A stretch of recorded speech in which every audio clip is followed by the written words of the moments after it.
Welcome to the Slop Temple. We pray this video helps. You start by eliminating simple power issues.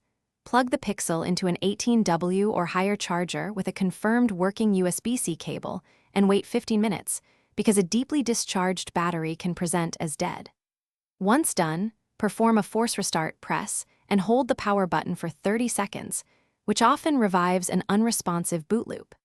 Make sure to watch for subtle signs like vibration or the charging icon. These tell you the phone has power, even if the display doesn't yet.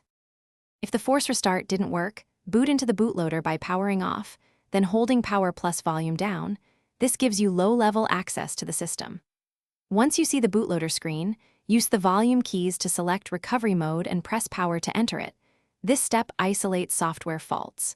In recovery, try Wipe Cache Partition first because it clears corrupt temporary files without deleting data. If the phone still won't boot, perform a factory reset to restore system integrity while accepting data loss. When recovery fails, reflashing the factory image via fastboot is the last viable fix. You download Google's stock image, connect the Pixel to a PC, and run fastboot flash commands to restore the firmware, which repairs corrupted system partitions. This works only with an unlocked bootloader and correct drivers, so make sure those prerequisites are met. Otherwise, the process won't complete. If flashing fails or the bootloader is locked, stop and seek an authorized repair or Google support as my trouble.